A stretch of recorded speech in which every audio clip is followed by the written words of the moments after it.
maalat sa puwet. Hindi naman kayo taga rito eh. Umalis na nga kayo, isusumbong namin kayo sa principal. Saka hindi mahal si Ninyo, no? Mabait nga to eh. Tsaka maswerte kami sa kanya kasi siya yung naging kaibigan namin. Sasama ng ugali niyo. Alis! Alis! Alis! Alis! Alis!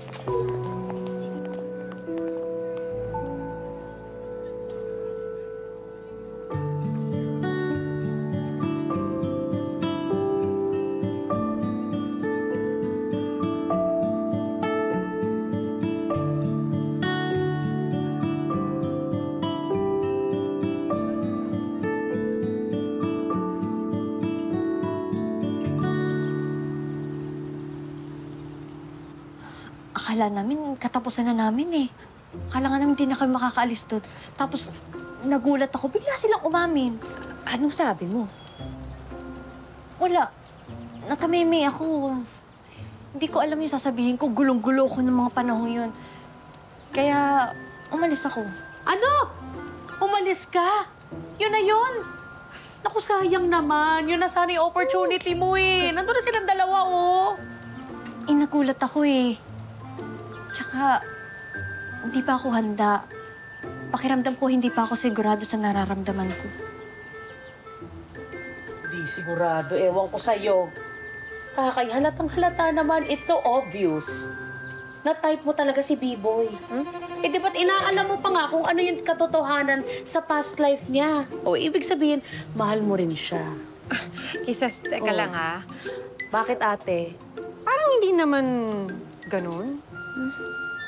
Kasi baka naman, malay mo ha, na pinapahalagahan lang naman ni Kaka yung pagkakaibigan nila. Kaya, kasi halatang-halata kung sinong tinitibok ng puso niyan eh. Siyempre yung taong kilala siya nung mula bata hanggang ngayon, di ba? Di ba? At wala namang iba kundi si Nolly, di ba? Hindi. Si B-Boy, kasi si B-Boy cute. Pogi, tapos may pagka-misteryoso. Si Nolly kasi, very responsible yun. Tsaka, di ba, matagal na kayo magkakilala nun. Pero si B-Boy, napakasaya. Diyos ko, napaka-kengkoy. Walang dull moments, hindi boring. Tsaka si Nolly kasi, hindi siya pasaway. Yung ang bait. Sobrang bait talaga nun. Tsaka Pero walang si sakit sa B-Boy, ulo. si B-Boy, mekaniko. Magaling sa buhay, madiskarte. Si Nolly kasi, edukado. Kaya siguradong disiplinado yun. Si B-Boy. Si Nolly nga. Si B-Boy. Ang kulit mo, Kisas, ha? Si Nolly Si nga. B-Boy nga. Bakit? Hoy, ate mo ko, si Nolly. Si Nolly nga. Hindi mo ba nakikita? Nolly. Ang mga sinisigaw ng mata niya, B-Boy. B-Boy. Matagal na sila magkakilala. Doon ka talaga sa taong, Diyos ko. Hindi naman Boring nga nung si Nolly at si B-Boy. Miss Kisses! Oh. Kung sabihin ko na lang kaya sa kanilang dalawa na kayong dalawa na lang yung ligawan. Para mas alam niyo pa yung nararamdaman ko eh. Magtahi na lang tayo. Tara na, magtrabaho na tayo. Wow. Trabaho na lang tayo. Kanya nang galing. Ano? B-Boy. Mag-text ka na lang dyan. Diyan ka magaling eh. Inggit ka lang. Pait-pait ka ni Nolly.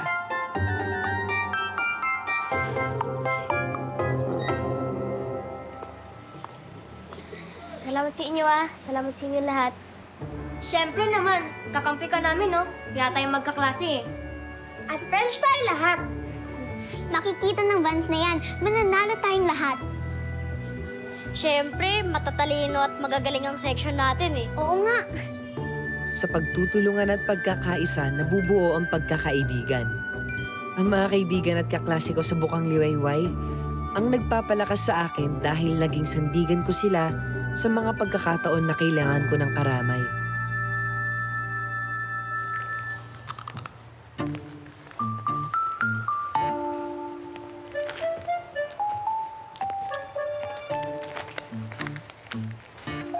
Ano to? Kusot-kusot.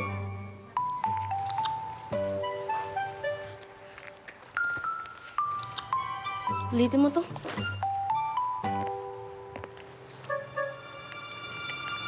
Ano to? Ba't sobrang dark naman? Medyo light naman gamitin mo. To, pink. Ikaw. Ano to? Ba't gusot-gusot? Litan mo to.